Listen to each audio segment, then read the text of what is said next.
The world's biggest democracy just had an election. नमस्कार दोस्तों, 128th constitutional amendment bill हाल ही में लोकसभा और राज्यसभा दोनों में पास किया गया। The world's biggest democratic election. Marathon election. A mammoth undertaking. इसकी मदद से औरतों को 33% रिजर्वेशन मिल जाएगी। The world's biggest exercise in democracy. Session of Parliament has seen the passage of the Women Reservation Bill. In India, voters picked its central government for the next 5 years. India का population कितना है? लगभग 140 crore. National family health survey या फिर NHFS का माने तो पर 120 जन वुमेन के लिए इंडिया में 1000 जन मेन है। इसका मतलब कि वुमेन का जो पॉपुलेशन है वो नो डाउट इंडिया में बहुत ज़्यादा है compare to men. On the other side 2021 का डेटा है 91.95 वुमेन लिटरेट है और मेन का लिटरेसी रेट है 84.4% इंडिया में। तो हिसाब क्लियर है, अगर आपको इंडिया में इलेक्शन जीतना है, नारी शक्ति है, इन लोगों को स्पेशल केयर करना पड़ेगा। ऑन द अदर साइड आप कोई भी पार्टी हो, जब आप अपना इलेक्शन कैंपेन डिजाइन कर रहे हो उसमें नारी शक्ति को स्पेशल प्रेफरेंस या फिर स्पेशल प्रिविलेज प्रोवाइड करना पड़ेगा, तभी जाके आगे आप इंडिया में इलेक्शन जीतने का जो चांसेस है वो आपका पार्टी का बढ़ जाए। तो ये सब सुनने के बाद फर्स्ट क्वेश्चन जो आपके दिमाग में आएगा, तो इसीलिए क्या बीजेपी अपने तरफ से वुमेन्स रिजर्वेशन बिल को इतना जल्दी पार्लियामेंट में लाया और उसको लॉ में कन्वर्ट किया। अब बीजेपी इतना जल्दी वुमेन रिजर्वेशन बिल इंडिया में क्यों लाया, ये कम्प्लीटली बीजेपी के ऊपर है। ऑन द अदर साइड अगर लॉजिकली देखा जाए तो ये एक की फैक्टर है आगे इलेक्शन जीतने के लिए। इंडियन पॉलिटिक्स में हमेशा बीजेपी अपने तरफ से वुमेन या फिर नारी शक्ति को स्पेशल प्रेफरेंस देते हैं। अगर आप बीजेपी का डेटा फॉलो करते तो ये बात आपको पक्की तरह से पता चलेगा। फॉर एग्जाम्पल 2014 का इलेक्शन जिसमें बीजेपी का 8.88% वुमेन कैंडिडेट था, जो कि 2019 आते आते 12.61% में कन्वर्ट हो गया। और नो डाउट 2024 में जो इलेक्शन होगा उसमें बीजेपी का जो फीमेल कैंडिडेट है उसका परसेंटेज इससे ज्यादा रहेगा। तो ये एक ऐसा स्ट्रैटेजी है जो बीजेपी को हेल्प करता है आगे जाके वुमेन जो वोट है वो गैदर करने में और अपना इलेक्शन जीतने के लिए। बोलने में भी खराब लगता है, बीजेपी को जब ये बात 2014 से पहले ही पता चल गया था। ऑन द अदर साइड कुछ ऑपोजिशन लीडर है जो आज के दिन में भी बीजेपी को सिर्फ हिंदुत्व से घेरता है। उन लोगों का जितना भी प्रोपोगंडा है या फिर इलेक्शन को लेकर जो सोच है वो सिर्फ हिंदू मुस्लिम या फिर बीजेपी एक हिंदू पार्टी है इसमें सीमित रह जाता है। इस हिसाब से देखा जाए इन लोगों को अपडेट होना चाहिए।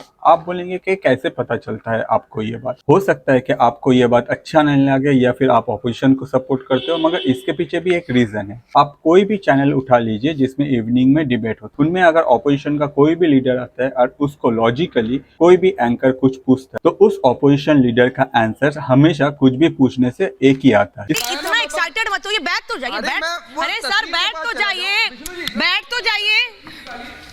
पीछे भी मुझे आने दीजिए, चलिए नहीं आ रही तस्वीर दिखा दीजिए एक बार। इससे पता चलता है कि लीडर का नॉलेज क्या है या फिर लीडर किस लेवल से बिलोंग करता है। एटलीस्ट ऑपोजिशन लीडर में जो स्पोक्स पर्सन है या फिर जो ये सब डिबेट में पार्टिसिपेट करता है, दे शुड बी अपडेटेड। उन लोगों को लॉजिकली बात करना चाहिए। नेशनल टेलीविजन में जब कुछ रिप्रेजेंट कर रहा है तब ये मैटर करता है और आपका जो डिबेट है वो बहुत सारा वोटर्स आप ही का सुन रहा है। अगर आप नेशनल टेलीविजन में कोई लॉजिकली बात ना करके सिर्फ पुराना जो घिसा पिटा मुद्दा है उसी पे बात करेंगे या फिर कोई भी आंसर पूछा जाए आप वो सेम रट्टा हुआ जो आपका स्पीच है वो फॉलो करेंगे, तो इससे आपका पार्टी और आपका जो इमेज है वही खराब होता है। इससे अच्छा है कि आप सोचिए कि फ्यूचर में जाके अगर वोट पाना है इंडिया में तो क्या क्या करना है जो कि दूसरा पार्टी फॉलो कर रहा है। और बहुत सारा नॉन बीजेपी पार्टी है आज के डेट में इंडिया में जो वही सेम फॉर्मूला फॉलो करके बहुत आगे चल गए हैं। इवन लोग अपना सरकार भी डिफरेंट स्टेट में बना है। समझदारी इलेक्शन जीतने में है, ना कि सिर्फ नेशनल टेलीविजन में जाके पुराना रट्टा हुआ जो स्पीच है वो बोलने में।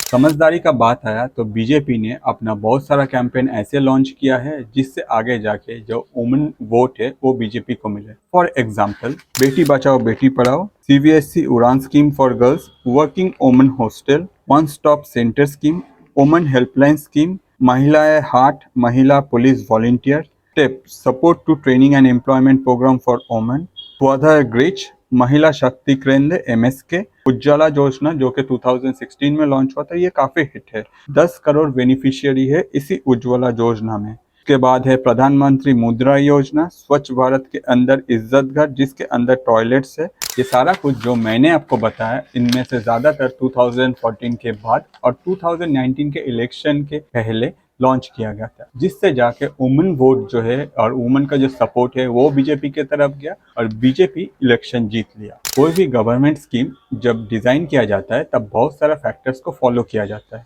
जिनमें one of the key factor है कि रूरल एरिया में जो डिप्राइव्ड पब्लिक है उन लोगों को इसी स्कीम में सुविधा मिले और वो लोग ग्रो कर पाए। नो डाउट ये सारे गवर्नमेंट स्कीम का जो असर है ये वोट पे भी आता है और डिफरेंट टाइम में डिफरेंट पॉलिटिकल पार्टी यही सारा स्कीम को यूज करके वोट में जीत भी जाता है। 10 मार्च 2022 4 स्टेट में इलेक्शन था, यूपी, उत्तराखंड, गोवा, मणिपुर। ये सारा स्टेट में बीजेपी अपने तरफ से इलेक्शन जो जीत गया और ये इलेक्शन जीतने के बाद प्रधानमंत्री श्री नरेंद्र मोदी जी का स्पीच आया, जिसमें नरेंद्र मोदी जी ने क्लियरली बोला कि ये जो जीत है ये स्पेशली वुमेन्स के लिए है और आगे जाके इतना बड़ा जीत का जो जिम्मेदार है वो है इंडियन वुमेन। जहां महिला मतदाताओं ने पुरुषों के मुकाबले ज्यादा वोट किया है वहां बीजेपी को बम्पर जीत मिली। On the other side Himachal Pradesh, Delhi, Karnataka में इसका उल्टा हुआ। ज्यादातर जो वुमेन थे वो बीजेपी के अगेंस्ट में वोट किया और बीजेपी हार गया। अगर इसके पीछे एग्जैक्ट रीजन क्या है एक बार चलिए देखते हैं। एक बार ये ट्वीट देखिए, ये अरविंद केजरीवाल का ट्वीट है जिसमें वो दिल्ली के सारे वुमेन को रिक्वेस्ट कर रहे हैं कि आप लोग घर से बाहर निकलिए और वोट कीजिए और सिर्फ आप ही वोट मत करें, आपका जो घर का जो मर्द है उन लोग को भी गाइड कीजिए कि कैसे वोट करना है और किसको वोट करना है। तो इस ट्वीट के पीछे रीजन क्या था? रीजन था आम आदमी पार्टी का प्रॉमिस जो वो इलेक्शन जीतने के लिए किया था, जिसमें half electricity bill, free water, free metro travel for women, building public toilet और बहुत कुछ। ये सारा प्रॉमिस को अगर आप फॉलो करें तो आपको एक चीज क्लियर हो जाता है कि ये जो प्रॉमिसेस है इनसे अगर कोई मॉनिटरी बेनिफिट होगा तो वो फर्स्ट स्टेप पे आएगा घर के महिला के पास। अगर इलेक्ट्रिसिटी बिल कम आता है तो वो जो प्रॉफिट है वो महिला के पास आएगा। ऑन द अदर साइड अगर घर के वुमेन के पास प्रॉफिट आएगा तो वो नो डाउट केजरीवाल को वोट करेगा और अपने घर में जो पुरुष मेंबर है उनको भी गाइड करेंगे कि भाई आप जगह भी केजरीवाल को वोट करो, क्योंकि उससे हम लोग का जो घर का खर्चा है वो बचेगा, आगे जाके हम लोग का जो सेविंग्स है वही बढ़ेगा। आम आदमी पार्टी का ये ट्रिक सुपर हिट हो गया और यही ट्रिक यूज करके आम आदमी party not only in Delhi मगर उन लोगों ने सेम ट्रिक यूज करके पंजाब में भी इलेक्शन जीता।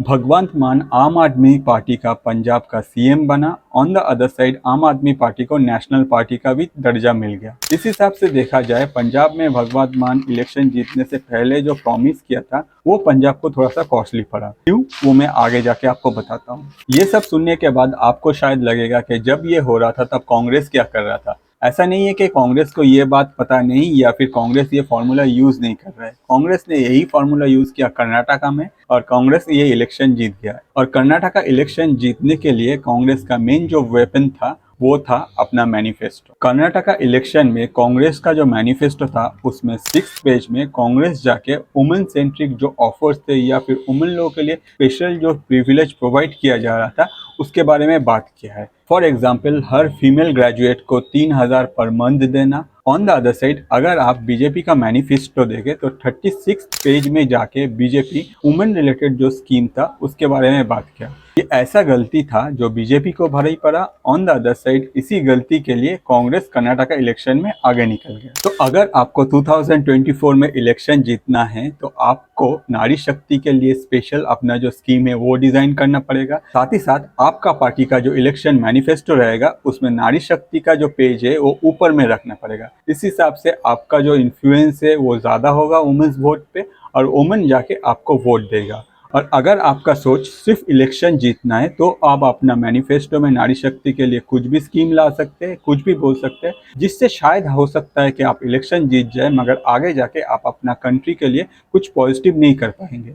आप सोचेंगे कि मैं ऐसा क्यों बोल रहा हूँ। इसके लिए भी एक एग्जाम्पल है पंजाब। पंजाब में जब इलेक्शन हो रहा था उस टाइम में आम आदमी पार्टी ने प्रॉमिस किया था कि 300 यूनिट फ्री इलेक्ट्रिसिटी हर घर को दिया जाएगा। ये एक बहुत ही बड़ा अमाउंट होता है गवर्नमेंट के लिए। आज के डेट में पंजाब का जो इकोनॉमिकल कंडीशन है ये एकदम अच्छा नहीं है। ऑन द अदर साइड अगर आम आदमी पार्टी का सोच है कि आगे जाके पंजाब का ग्रोथ करे, तब पंजाब में आम आदमी पार्टी कभी भी ये प्रॉमिस नहीं करता। इस हिसाब से देखा जाए पंजाब में आम आदमी पार्टी ने प्रॉमिस तो कर दिया, और हो सकता है कि आम आदमी पार्टी इन फ्यूचर जाके इससे भी ज्यादा कुछ प्रॉमिस करे। मगर एक चीज सोचिए, आज के डेट में अगर पंजाब जैसा स्टेट का डेप्थ देखे तो आपको पता चलता है कि 2022-23 में पंजाब का टोटल डेप्थ है 3.12 लाख करोड़ रुपए। तो आप सोच ही सकते हैं कितना बड़ा amount. On the other side election जीतने के लिए पंजाब का सीएम या फिर डिफरेंट पार्टीज ने अपने तरफ से अपना जो पब्लिक है उन लोगों को बहुत सारा प्रॉमिस कर दिया, जैसे कि इलेक्ट्रिसिटी या फिर per month different type of people को different amount of money provide करना। इससे जाके जो स्टेट का जो डेप्थ है वो और भी आगे बढ़ेगा, या फिर स्टेट का जो फाइनेंशियल कंडीशन है वो और भी खराब होगा। तो ये बात तो क्लियर है, इलेक्शन जीतना एक दूसरा चीज है, on the other side election जीतने के बाद स्टेट या फिर कंट्री को आगे ले जाना एक दूसरा चीज है। अगर आप गलत प्रॉमिस करके सिर्फ इलेक्शन जीतते हो तब आप देश के लिए या फिर अपने स्टेट के लिए नहीं सोचते हो। आपका प्राइमरी टारगेट है इलेक्शन जीतना, और हो सके कि आपको इस बार वोट मिल गया है मगर लॉन्ग टर्म में ये आपको नहीं मिलेगा, क्योंकि पब्लिक सब जानता है और पब्लिक को पता है कि लॉन्ग टर्म में अगर आप ऐसा कुछ प्रॉमिस करते हैं वो कंट्री के लिए खराब होगा। हर टाइम सिर्फ अपना फायदा नहीं देखता है पब्लिक अपने कंट्री के लिए भी सोचता है, और आगे जाके ये सोच और भी बढ़ेगा क्योंकि हम लोग का इंडिया जो है वो ग्रो कर रहा है। और अगर आपको लगता है कि ऐसा ही वीडियो आपको आगे देखना है तो मुझे भी ग्रो करने का एक चांस दीजिए। ये वीडियो अपने दोस्तों के साथ शेयर कीजिए और सब्सक्राइब बटन में क्लिक कर लीजिए। हम लोग जैसे क्रिएटर के लिए यही सब कुछ है। आज के लिए इतना ही। मैं अतनु आगे आपके लिए ऐसे वीडियो और लेता हूँ। Thank you.